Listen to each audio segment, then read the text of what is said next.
Joining us now is Newsroom editor at UnHerd, James Billot. James, thank you for joining us. Let's start with New York City, where Democratic Socialist Zohran Mamdani is likely to be elected mayor of the city next week. President Donald Trump has tweeted, the more people learn about Mamdani, the less they like him, and that has to be true. I mean, his agenda is so far left. He's called to defund the police. Earlier this week, he suggested that his family, that they were the real victims of the September 11 terror attack that killed 3,000 people. He wants rent freezes, and there are now real estate experts sounding the alarm over what's going to happen to townhouse owners if Mamdani gets in. Yet the polls have Mamdani well in front of Andrew Cuomo and Curtis Sliwa. What's this week been like for you over in New York City, and can I get your take on what's going on here? Fundamentally, it's been a pretty depressing few days for those of us who are not supporting Zohran Mamdani. What I will say, though, is that the last 24 hours has given me a bit of hope. The polls do seem to be tightening just a little bit in Cuomo's direction. And that's why we've seen ex-mayor Michael Bloomberg double down and actually give $1.5 million to the Cuomo campaign. So it's a long shot, but I'm not giving up hope yet. I think what we're seeing at the moment is all these clips starting to resurface, and it's just a reminder to voters of just how ugly some of the rhetoric that Zohran Mamdani has danced around with over the past few years. There was a police quote as well, something about the NYPD having their laces tied by the IDF or something ridiculous like that. And it's these kind of comments that just do not fill me with any kind of faith in New York's potentially next mayor. We hear a lot about how he's changed, he's pivoted to the center, he's a reform character. But I just don't believe it. I have no trust in this man. And I have to say the next few days are going to be very, very tense over here. Absolutely. Well, Florida Governor Ron DeSantis has made a pitch to every New York police officer who are thinking about leaving. Let's take a look. It is going to come back and bite the city. He is so far left, and he mixes his leftism with Islamism.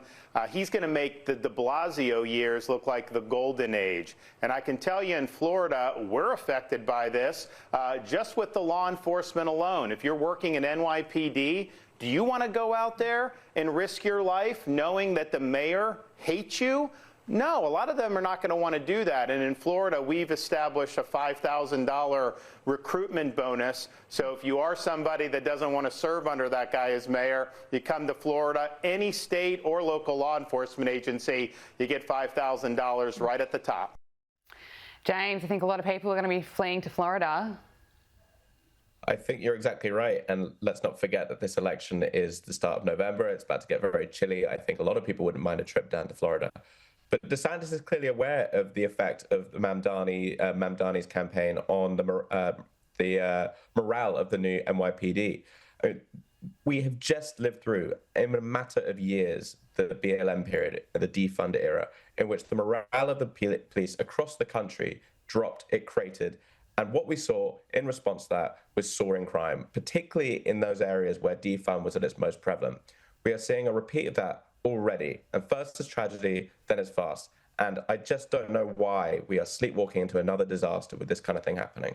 Well, someone who is a fan of Zohran Mamdani is Liberal podcaster Jennifer Welch. She's gone on this rant praising Mamdani, and she's also a fan of Liberals who celebrate the murder of Charlie Kirk. On her podcast, she played this clip of a woman at the No Kings rally and laughed as a woman was celebrating Charlie Kirk's murder. Look at this. I'm sorry I took AIPAC money, atonement tour, if you want to stay in power. Stop missing out on these big rallies. Hakeem and Chuck should have been front and center introducing the next mayor of New York City, but no, they wouldn't show up because they're that are beholden to the same corporations that helped Donald Trump get elected. And this is just an embarrassment. Kudos to Bernie, to AOC, to Zohran. And that woman out in somewhere middle America saying, Charlie Kirk, he was a racist, he was a piece of shit. We want politicians to speak freely and look at what the benefit is. Look at what is happening in New York. And you are sitting on the sidelines, running your social media like complete dorks. It's embarrassing. Get your together, Hakeem and Chuck. Seriously.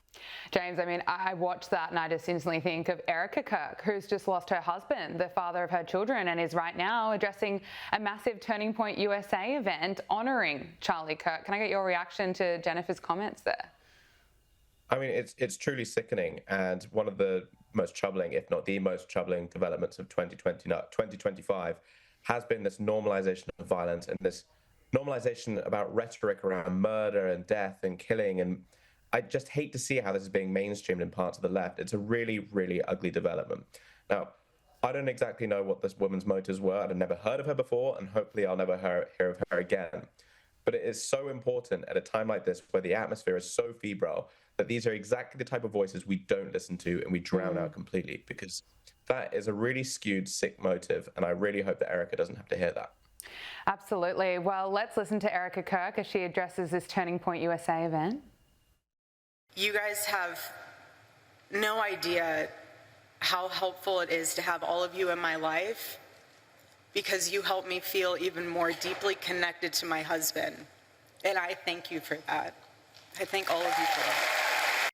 I mean, you listen to Erica Kirk there, and then you listen to Jennifer Welch. You just cannot even compare when it comes to dignity, to class, and to grace. But Vice President J.D. Vance is joining Erica Kirk at this Turning Point USA event at the University of Mississippi, keeping Charlie Kirk's mission going. And J.D. Vance was also asked about a potential 2028 White House run on the Pod Force One podcast with Miranda Devine, insisting that there's no tension between himself and Marco Rubio. Listen to this.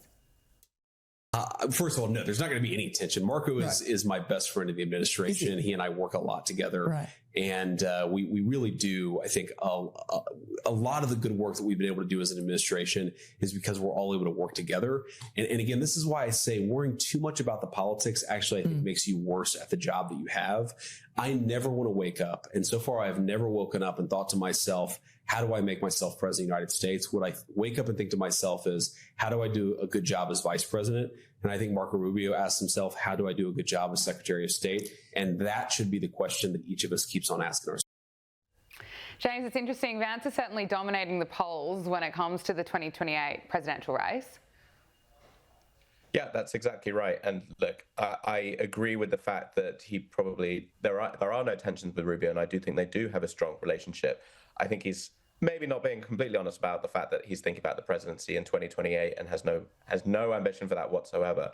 But look, that tag team, Rubio and Vance, is going to be one of the most destructive in Republican politics. They are a real force to be reckoned with.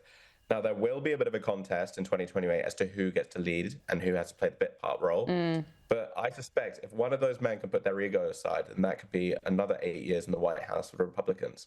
The last thing I'll say is, it may not even be in their hands. I suspect Trump will want to anoint a successor. He still has a huge amount of sway over the party. He wouldn't even want to be thinking about this just yet. But I suspect whoever he chooses to anoint, if he does so choose to anoint, then that person will go on to become the leader of the Republican Party. James, J.D. Vance was also asked about what a vice president actually does, and he said that he was jealous of Kamala Harris because she appeared to do not much at all. And of course, the former vice president, Kamala Harris, has sat down for an interview on Australia's ABC's news channel, and she was giving word salad after word salad. Listen to one of them.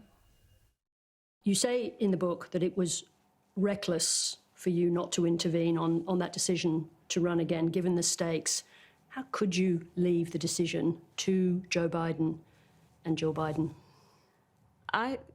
As I write, and this book really is about it's candid. I offer a lot of candor around what I did and what I believe I could have done and should have done differently, and what was at play overall. James, you just think about how many times Kamala Harris has been asked this question about Joe Biden, and she still doesn't have a clear answer. Oh, Gabby, I just want you to make sure that you knew she's being candid. I hope that point was made.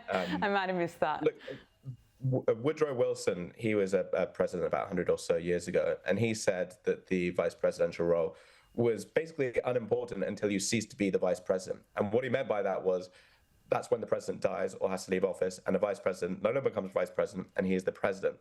Kamala Harris, for 4 years, was a heartbeat away from the full presidency. Now, when you speak like that, and you know what the question's going to be, and you've been asked this question 100 times every single month, not even after the book tour, during the book tour, and before the book tour, how she can't provide a better answer than that, it absolutely beggars belief. And I know she's been flirting with another presidential run. I cannot think of anything worse for the Democratic Party than for her to run again.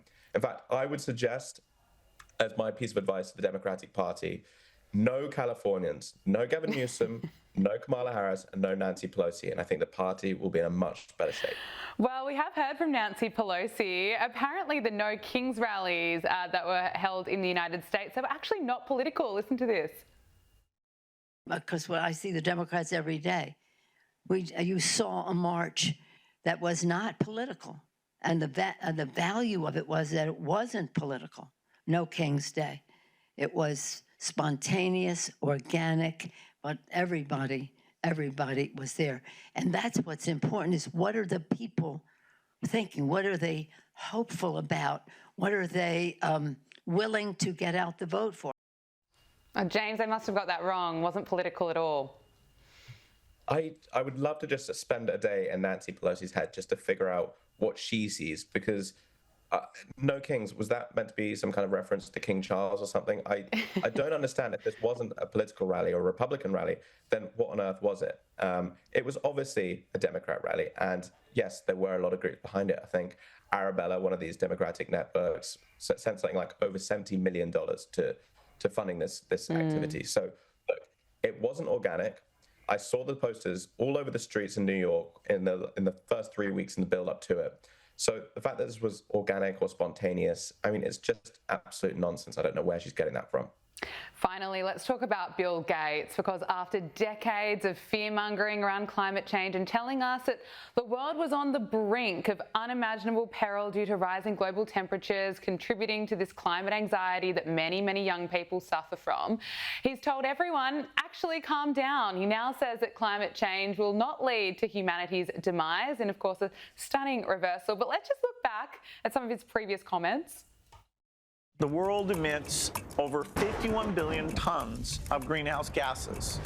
And as we keep doing that, the consequences for human life will be catastrophic.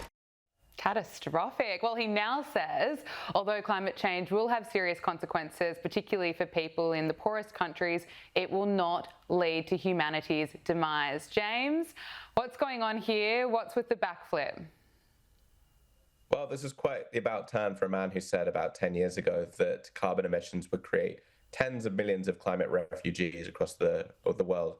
That clearly has not come to light. And all I can say is that I'm glad that Bill Gates has finally seen some sense in this. But the effects of his rhetoric and this climate alarmism will be felt for many decades to come. I don't think you would have had a Greta Thunberg without someone like Bill Gates in the first place. Because when you are trading in this kind of alarmist rhetoric, it's going to fuel a millenarian response from people like Greta Thunberg. And what does that do? It completely hinders any kind of coherent environmental response to what's going on the planet. So yes, I'm glad Bill Gates is finally seeing some sense in this, but the effects of his rhetoric and his policies are going to be felt for many years to come. Yeah, you're not wrong. James Billot, Newsroom editor at UnHerd, thank you so much for joining us. Thank you.